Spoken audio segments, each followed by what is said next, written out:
नमस्कार। घड़ी में रात के 9 बज चुके हैं और वक्त हो गया है आपके पसंदीदा बुलेटिन प्राइम टाइम 8-9 का, जहां मिलती है आपको प्रदेश की हर ताजा खबर। आप देख रहे हैं बीबीसी राजस्थान और मैं हूं आपके साथ ईशा सिंह।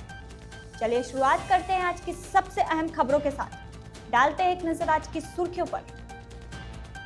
अनुबंध वृद्धा आश्रम में नवरात्रि पर्व का उल्लास, दादा दादी ने की मां दुर्गा की पूजा। जेएनवीयू में डॉक्टर श्यामा प्रसाद मुखर्जी की 125वीं जयंती पर व्याख्यान। उप मुख्यमंत्री दिया कुमारी राजसमंद दौरे पर, झील के संरक्षण और सौंदर्यीकरण की दिए निर्देश। केंद्रीय कानून मंत्री अर्जुन राम मेघवाल बीकानेर दौरे पर, पंडित दीनदयाल उपाध्याय को श्रद्धांजलि और वंदे भारत ट्रेन को हरी झंडी। पंडित दीनदयाल उपाध्याय की जयंती पर पुष्पांजलि, पूर्व प्रदेशाध्यक्ष सतीश पूनिया पहुंचे उदयपुर। एमएलएसयू कुलपति के विवादित बयान पर छात्रों का प्रदर्शन जारी, एबीवीपी ने हटाने की मांग की। हाईकोर्ट बेंच की मांग को लेकर अड़े वकील, पीएम की सभा में जाने से रोका गया। बीकानेर से दिल्ली कैंट के लिए पहली वंदे भारत एक्सप्रेस हुई रवाना। तो ये थी आज की बड़ी सुर्खियां। अब बढ़ते हैं खबरों की पूरी रिपोर्ट की ओर विस्तार से। जोधपुर के अनुबंध वृद्धा आश्रम में इस वर्ष भी नवरात्रि का पर्व धूमधाम से मनाया गया। आश्रम के संस्थापक अनुराधा आडवाणी ने बताया कि वृद्ध जनों के जीवन में खुशियां लाने के उद्देश्य से हर साल की तरह इस साल भी ब्रह्मा कुमारी आश्रम के सहयोग से डांडिया महोत्सव का आयोजन किया गया। यह उत्सव लगातार 3 दिनों तक चला, जिसमें वृद्ध जनों ने पूरे उत्साह के साथ भाग लिया। कार्यक्रम के तीसरे दिन आश्रम में मां दुर्गा, मां सरस्वती और मां लक्ष्मी की प्रतिमाएं स्थापित की गई। इस अवसर पर आश्रम के सभी दादा दादी के साथ साथ शहर से आए परिवारों और बच्चों ने भी गरबा और डांडिया में हिस्सा लिया। सभी ने मिलकर पर्व की खुशियां बांटी और एक दूसरे को नवरात्रि की शुभकामनाएं दी। यह आयोजन निम्मा निमड़ी मंडोर रोड स्थित अनुबंध वृद्धजन कुटीर में हुआ, जो बेसहारा, बेघर और परित्यक्त बुजुर्गों को सहारा और अपनापन प्रदान करता है। कार्यक्रम को सफल बनाने में अनिल जैन और ब्रह्मा कुमारी आश्रम के अन्य सदस्यों का विशेष योगदान रहा। जोधपुर के जय नारायण व्यास विश्वविद्यालय में डॉक्टर श्यामा प्रसाद मुखर्जी की 125वीं जयंती और स्वस्थ नारी सशक्त परिवार पखवाड़ा के तहत 1 दिवसीय व्याख्यान का आयोजन किया गया। इस कार्यक्रम में मुख्य वक्ता प्रोफेसर संजीव कुमार शर्मा, पूर्व कुलगुरु महात्मा गांधी केंद्रीय विश्वविद्यालय मोतिहारी, बिहार थे। प्रोफेसर शर्मा ने जोर देकर कहा कि भारत की राष्ट्रीय चेतना उसकी संस्कृति में निहित है और सांस्कृतिक राष्ट्रवाद, नारी सशक्तिकरण और राष्ट्र निर्माण को एक साथ समझना आवश्यक है। उन्होंने बताया कि डॉक्टर मुखर्जी मानते थे कि नारी केवल परिवार की धुरी नहीं, बल्कि राष्ट्र की आत्मा और संस्कृति की संवाहक है। नारी शक्ति वंदन अधिनियम जैसी योजनाएं इसी सोच को आगे बढ़ा रही है। विशिष्ट अतिथि डॉक्टर हीरा राम ने कहा कि महिलाएं आज हर क्षेत्र में महत्वपूर्ण योगदान दे रही है। उन्होंने स्वस्थ नारी सशक्त परिवार की पहल को राष्ट्र की आत्मा को सशक्त बनाने का आधार बताया। महिला अध्ययन केंद्र के निदेशक डॉक्टर विजय श्री ने कहा कि भारतीय परंपरा में नारी को शक्ति का प्रतीक माना गया है और नारी का स्वास्थ्य ही परिवार और राष्ट्र की मजबूती का आधार है। उप मुख्यमंत्री दिया कुमारी आज राजसमंद जिले के दौरे पर रही, जहां भाजपा कार्यकर्ताओं ने उनका गर्मजोशी से स्वागत किया। अपने दौरे के दौरान उन्होंने राजसमंद की प्रसिद्ध ऐतिहासिक झील का निरीक्षण किया। निरीक्षण के बाद दिया कुमारी ने अधिकारियों को झील में साफ सफाई की व्यवस्था को बेहतर बनाने और इसके आकर्षण को बढ़ाने के लिए आधुनिक लाइटिंग लगाने के निर्देश दिए। उन्होंने कहा कि यह झील राजसमंद जिले की एक महत्वपूर्ण धरोहर है और इसका संरक्षण व सौंदर्यीकरण उनकी प्राथमिकता है। उप मुख्यमंत्री अधिकारियों को इस कार्य के लिए एक समयबद्ध कार्य योजना तैयार करने पर जोर दिया, ताकि तय सीमा पर काम पूरा किया जा सके। उनके इस दौरे से स्थानीय लोगों में विकास कार्यों को लेकर नई उम्मीदें जगी। केंद्रीय कानून मंत्री अर्जुन राम मेघवाल आज बीकानेर दौरे पर है। उन्होंने पंडित दीनदयाल उपाध्याय की जयंती के अवसर पर सांसद सेवा केंद्र में आयोजित कार्यक्रम में भाग लिया। इस दौरान पत्रकारों से बातचीत करते हुए उन्होंने कई महत्वपूर्ण घोषणाएं की और आगामी कार्यक्रमों की जानकारी दी। मेघवाल ने बताया कि पंडित दीनदयाल उपाध्याय की जयंती के मौके पर प्रधानमंत्री नरेंद्र मोदी राजस्थान आ रहे हैं। प्रधानमंत्री बांसवाड़ा से बीकानेर दिल्ली वंदे भारत एक्सप्रेस ट्रेन को वीडियो कॉन्फ्रेंसिंग के माध्यम से हरी झंडी दिखाएंगे। इस ऐतिहासिक पल का हिस्सा बनने के लिए वे स्वयं स्टेशन पर मौजूद रहेंगे। उन्होंने प्रधानमंत्री का हृदय से आभार व्यक्त किया। कानून मंत्री ने यह भी बताया कि आज सांसद सेवा केंद्र में सेवा पखवाड़े के तहत दिव्यांगों को उपकरण भेंट किए जाएंगे। साथ ही हर साल मुख्यमंत्री की तरफ से आयोजित होने वाले कार्यक्रम के तहत स्वीकृत की गई अनुदान राशि का वितरण भी किया जाएगा। पंडित दीनदयाल उपाध्याय जी की जयंती है और प्रधानमंत्री राजस्थान आ रहे हैं और बहुत सी ऐसी परियोजनाएं हैं जिनका वो उद्घाटन करेंगे, शिलान्यास करेंगे बांसवाड़ा से। और हमारे बीकानेर के लिए भी जो वंदे भारत ट्रेन चल रही है उनका भी उद्घाटन वो बांसवाड़ा से करेंगे, वर्चुअल मोड के माध्यम से। हम यहाँ उपस्थित रहेंगे बीकानेर रेलवे स्टेशन पे जो फंक्शन होगा उसमें। इसलिए हमारे लिए आज वैसे ही बड़ा दिन है। यहाँ हम जहाँ सांसद सेवा केंद्र में जब यहाँ खड़े हैं, यहाँ दिव्यांगजनों को हम उपकरण देंगे जो उनके दैनिक जीवन में काम आने वाले उपकरण हैं। वो उपकरण सामाजिक न्याय और अधिकारिता मंत्रालय से बांटेंगे, वितरित करेंगे। और एक हम भावना मेघवाल मेमोरियल ट्रस्ट से हर साल एक प्रोग्राम कराते हैं सामूहिक विवाह का। उसमें एक मुख्यमंत्री अनुदान योजना भी है कि जो सामूहिक विवाह करते हैं उनको मुख्यमंत्री सहायता कोष में कुछ अनुदान देते हैं। तो वो अनुदान राशि स्वीकृत होकर के आई है, तो उसको भी आज हम वितरण करेंगे। इसलिए सेवा का ये पखवाड़ा जो नरेंद्र मोदी जी के जन्मदिन 17 सितंबर से शुरू हुआ 2 अक्टूबर तक चलेगा। सेवा पखवाड़ा में ये सांसद सेवा केंद्र में एक शानदार कार्यक्रम आयोजित हो रहा है। मैं इस अवसर पर प्रधानमंत्री जी बांसवाड़ा आ रहे हैं, उनका हृदय से आभार प्रकट करता हूँ वंदे भारत ट्रेन चलाने के लिए। भारतीय जनता पार्टी के संस्थापक पंडित दीनदयाल उपाध्याय की जयंती के अवसर पर आज देश भर में कई कार्यक्रम आयोजित किए गए। इसी कड़ी में उदयपुर शहर के दूध तलाई उपाध्याय पार्क में पंडित दीनदयाल उपाध्याय की प्रतिमा पर पुष्पांजलि कार्यक्रम हुआ।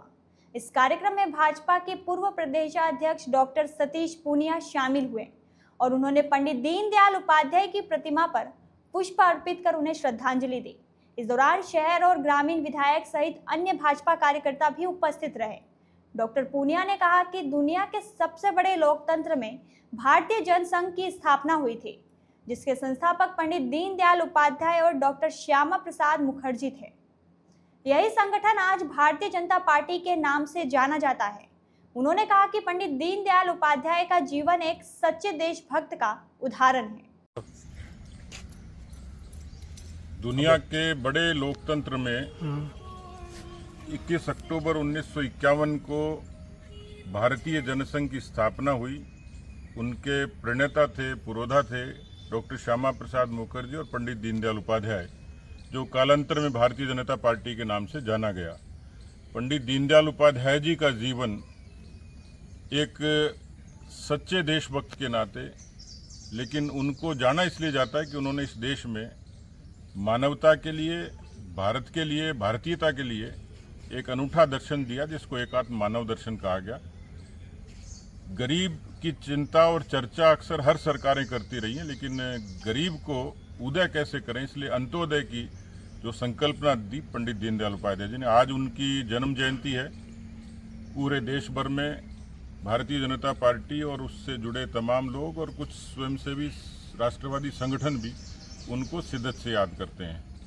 उदयपुर क्योंकि वीरों की धरती, शक्ति की धरती, भक्ति की धरती, उसमें उदयपुर के इस प्रमुख शहर में और दीनदयाल जी की प्रतिमा पर उनका जन्मदिन को मनाना अपने आप में हमारा सबका सौभाग्य है। मोहनलाल सुखाड़िया विश्वविद्यालय की कुलपति प्रोफेसर सुनीता मिश्रा के विवादित बयान का मामला शांत होता नजर नहीं आ रहा है। आज अखिल भारतीय विद्यार्थी परिषद के छात्र विरोध प्रदर्शन करने के लिए जिला कलेक्ट्रेट पहुंचे। छात्रों ने अपनी मांगों को लेकर जिला कलेक्टर को एक ज्ञापन भी सौंपा। गौरतलब है कि एक दिन पहले ही राजभवन द्वारा कुलपति प्रोफेसर सुनीता मिश्रा को 30 दिन की छुट्टी स्वीकृत करने के आदेश जारी किए गए थे, लेकिन छात्र इससे भी असंतुष्ट है। एबीवीपी के छात्र नेताओं का कहना है कि उनकी मांग कुलपति को छुट्टी पर भेजना नहीं था। उनकी एकमात्र मांग है कि प्रोफेसर सुनीता मिश्रा को उनके पद से हटाया जाए। छात्रों ने स्पष्ट किया कि जब तक कुलपति को पद से हटाया नहीं जाएगा तब तक उनका विरोध जारी रहेगा और विश्वविद्यालय के कॉलेज नहीं खुलेंगे। अभी जो मुद्दा उठा है कि आप कह रहे हैं कि केंद्र की सरकार दोनों सनातन के पक्ष में है, फिर भी नहीं कर रहे हैं, तो इसका ये है कि अभी उप मुख्यमंत्री जो हैं उन्होंने अपना बयान वापस लिया है। उन्होंने कहा कि मेरा कहने का मतलब ये नहीं था, और उन्होंने कहा है कि इस पर कड़ी कार्रवाई होगी, कमेटी निर्णय लेगी अपना, क्योंकि ये जो इन्होंने कृत्य किए हैं, जो हम छात्रों को कह रहे हैं कि हम गुंडे हैं और हम छात्र नहीं है सुखाड़े विश्वविद्यालय के, तो एक गलत बात है। अभी तक ID कार्ड भी कई जगह वितरित नहीं हुए हैं। आज हम हमारी फ़ी की रिसिप्ट लेके साबित करना पड़ रहा है कि हम सुखाड़े विश्वविद्यालय के छात्र हैं। दूसरी बात, इंटरव्यू में मैडम ने ये कहा कि हम जो हैं कि 2 दिन में शांत हो जाएंगे, तो ये मेवाड़ की धरा है, यहाँ पे कोई शांत नहीं होने वाला है। ये मुद्दा हम अंत तक लेके जाएंगे, चाहे हमें जान ही न्यौछावर क्यों ना करनी पड़े। लेकिन डिप्टी सीएम का ये कह देना है कि सर उन्होंने माफी मांग ली है, शांति कर लीजिए। उन्होंने उदयपुर आए थे तब उन्होंने ये भी बयान दिया है कि कमेटी निर्णय लेगी, और जो छात्र आंदोलन कर रहे हैं वो सही है, और कमेटी निर्णय लेगी उसका ये बात कह देना ही क्या समझते हैं इस बात को? ये बहुत गलत बात कही है उन्होंने कहा है जो उनको किसी चीज़ की जानकारी के अभाव में थे, वो जानकारी के अभाव से उन्होंने बात कही है। बाकी हम उस सरकार का भी विरोध करेंगे जो ऐसी मेवाड़ की धरा पर यहाँ रहते हुए ऐसी गंदी गाली गलौज करना, राजपूती महिलाओं के उनके व्रत के लिए उनको नगर वधू कहना, ऐसी बातें जो VC अगर कहती है तो उसको राजस्थान का मेवाड़ क्या, उसको यूपी भारत में रहने की भी जगह नहीं मिलनी चाहिए। मांग हमारी यही है कि वाइस चांसलर जो सुनीता जी मिश्रा है उनको हटाया जाए, क्योंकि उन्होंने हमारे जो मेवाड़ की पावन धरा है उस पर जो महाराणा प्रताप जिसका वजूद से हम यहाँ रह रहे हैं उनके बारे में अपशब्द और औरंगजेब को महान बताया गया है। ऐसे VC को हम कभी मेवाड़ में नहीं रहना दे चाहते हैं। लंबी छुट्टी दे दी गई है, अब ऐसे में आप प्रदर्शन कर रहे हो। लंबी छुट्टी देनी, हम लंबी छुट्टी की नहीं, हम यहाँ से हटाना चाहते हैं उनको, हम यहाँ उनको नहीं रखना चाहते क्योंकि उन्होंने हमारे मेवाड़ का अपमान किया है। इसलिए उदयपुर में हाई कोर्ट बेंच की स्थापना की मांग को लेकर चल रहे आंदोलन के बीच प्रधानमंत्री नरेंद्र मोदी की सभा में शामिल होने जा रहे वकीलों को पुलिस ने बीच रास्ते में ही रोक लिया। पुलिस ने उदयपुर बांसवाड़ा हाईवे पर डाकन कोटरा टोल नाके के पास वकीलों की बस को रोका और सभी अधिवक्ताओं को हिरासत में ले लिया। वकीलों को रोके जाने के बाद उन्होंने विरोध जताते हुए सड़क पर ही धरना देना शुरू कर दिया। वे प्रधानमंत्री नरेंद्र मोदी से मिलकर अपनी मांग रखना चाहते थे। इसी उद्देश्य से वे बांसवाड़ा जा रहे थे, लेकिन पुलिस ने उन्हें आगे बढ़ने नहीं दिया। टोल नाके पर पुलिस ने अधिवक्ताओं को समझाने का प्रयास किया, लेकिन वकीलों ने साफ कर दिया कि चाहे पुलिस उन्हें बांसवाड़ा न जाने दे, उनका आंदोलन जारी रहेगा। पुलिस ने सभी वकीलों को हिरासत में लिया और उन्हें दूर ले जाकर छोड़ दिया। अधिवक्ता साथियों, मैं देवीलाल जी के साथ में बांसवाड़ा रूट पर है हम, और अभी हमने यहाँ गाड़ियाँ रुकवा दी है जो जा रही थी नरेंद्र मोदी जी की सभा में। तो आपसे अनुरोध है कि जल्द से जल्द आप बांसवाड़ा पहुँचें। हाईकोर्ट का आंदोलन है, हाईकोर्ट हमें चाहिए। देवीलाल जी, हाईकोर्ट अपने आप की, नहीं किसी के बाप की, लेके रहेंगे हाईकोर्ट बेंच लेके रहेंगे। बीकानेर के लिए एक ऐतिहासिक क्षण रहा जब यहां से पहली बार वंदे भारत एक्सप्रेस ट्रेन को हरी झंडी दिखाकर रवाना किया गया। प्रधानमंत्री नरेंद्र मोदी ने बांसवाड़ा से वीडियो कॉन्फ्रेंसिंग के जरिए इस ट्रेन को हरी झंडी दिखाई, जिसके साथ ही बीकानेर और दिल्ली कैंट के बीच हाई स्पीड रेल सेवा की शुरुआत हो गई।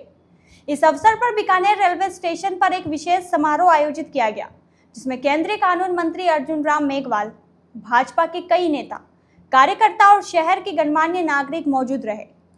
गाड़ी 28 सितंबर से नियमित रूप से अपनी सेवाएं शुरू करेगी। बीकानेर वंदे भारत एक्सप्रेस सप्ताह में बुधवार को छोड़कर 6 दिन चलेगी।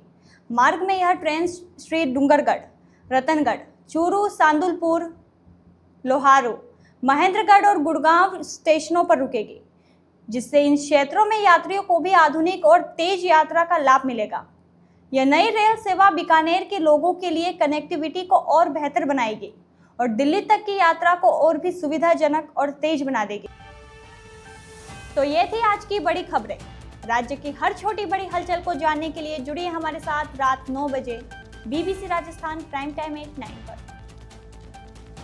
अगर आप भी अपने क्षेत्र, संस्था, समाज या संगठन की खबरें हमारे साथ साझा करना चाहते हैं तो हमसे संपर्क करें 9414102499 पर, और राजस्थान की हर ताज़ा जानकारी के लिए फॉलो करें और सब्सक्राइब करें हमारे इंस्टाग्राम व यूट्यूब चैनल BBC राजस्थान।